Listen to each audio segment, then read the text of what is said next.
Nah, ini mesti diingat ya, bahwa berdasarkan perspektif iman Kristen, sejak semula, keluarga itu, bahtera rumah tangga adalah inisiatif Allah sendiri agar melaluinya lahirlah keturunan-keturunan ilahi yang berarti keturunan-keturunan yang takut akan Tuhan.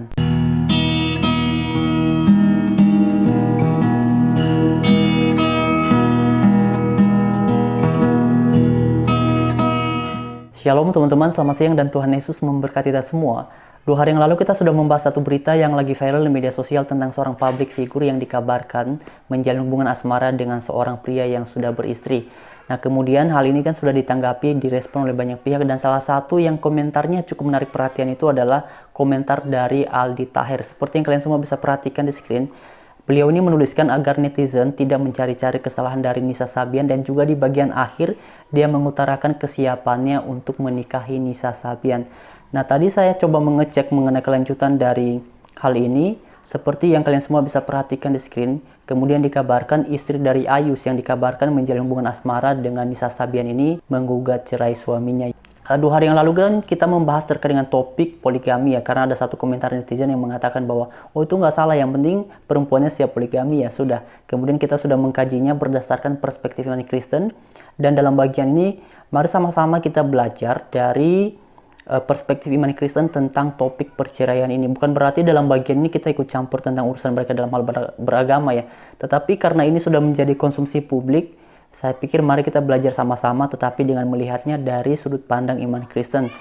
Mari kita lihat di dalam Alkitab kita. Mungkin semua orang sudah tahu kali ya, kalau dalam agama Kristen memang pada dasarnya perceraian itu tidak diperbolehkan.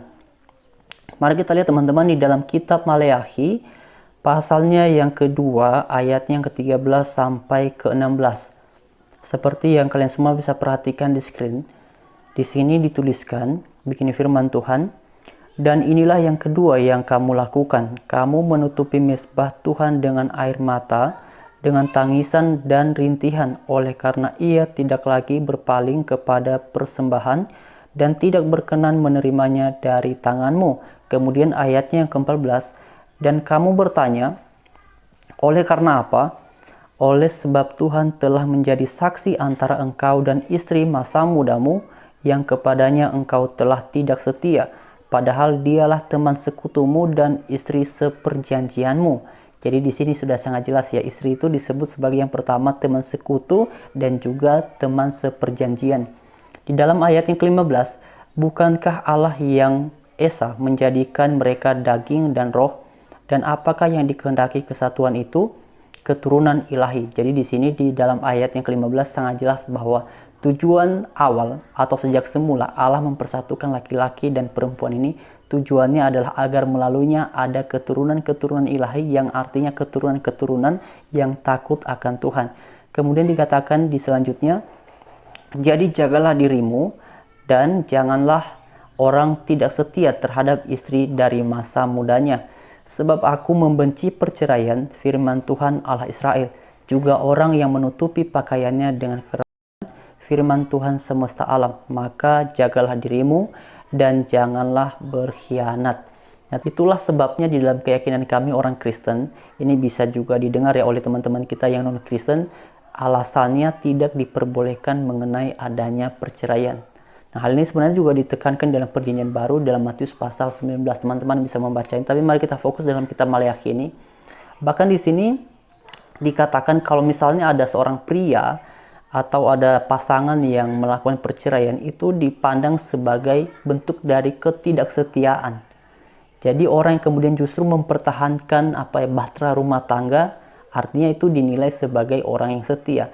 Karena itulah di dalam keyakinan kami umat Kristen, setiap orang yang sudah kemudian menjalin, membangun rumah tangga melalui ikatan pernikahan, dan harus juga tahu bahwa yang kemudian membuat ikatan pernikahan itu kan dilakukan dalam nama Tuhan. Makanya di sini kan dikatakan oleh sebab Tuhan telah menjadi saksi antara engkau dan istri masa mudamu, yang kepadanya engkau telah tidak setia.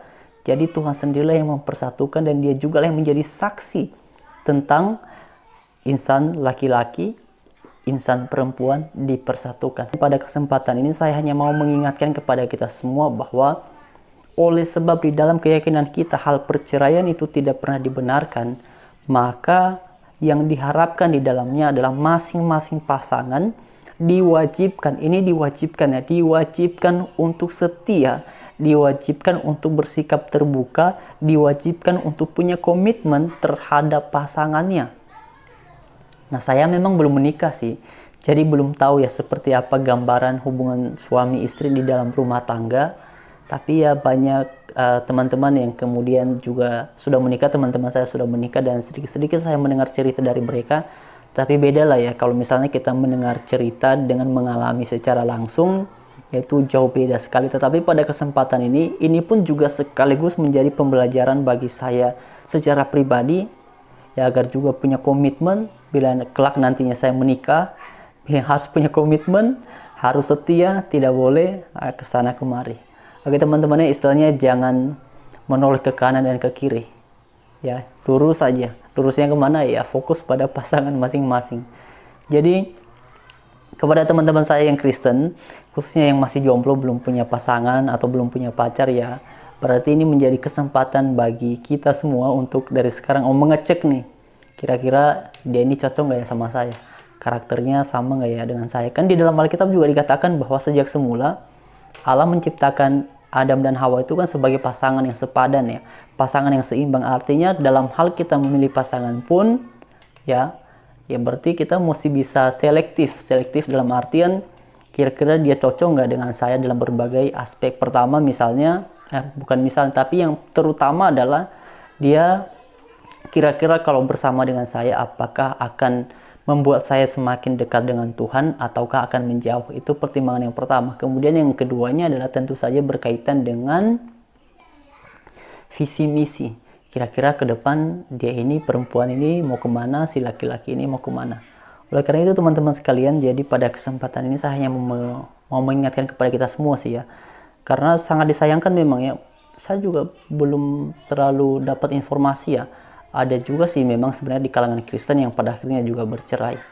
Tetapi memang hal ini juga ada penjelasannya dalam kitab Matius pasal 19. Ada satu pengecualian di situ yang dijelaskan oleh Tuhan Yesus.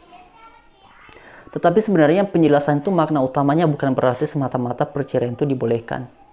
Karena sebenarnya dasar dari pemikiran yang disampaikan oleh Tuhan Yesus di situ adalah karena pertanyaan dari orang-orang yang ada pada masa itu mengenai kira-kira ini nanti bercerai ini seperti apa, boleh nggak sih? Nah, karena itulah Tuhan Yesus menjawab. Kemudian sejak semula sebenarnya itu tidak pernah dibolehkan, tapi kemudian dibolehkan karena kemudian dibolehkan oleh Musa itu karena ketegaran hatimu sendiri. Tapi kalau misalnya ditinjau dari awalnya tentang terbentuknya keluarga yang merupakan inisiatif dari Allah sendiri. Nah, ini mesti diingat ya teman-teman. Terbentuknya sebuah bahtera rumah tangga itu sejak semula adalah inisiatif dari Allah sendiri.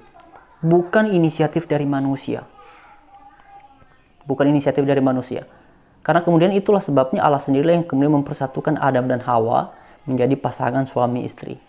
Agar mereka menghasilkan keturunan-keturunan yang ilahi, yang berarti keturunan yang takut akan Tuhan.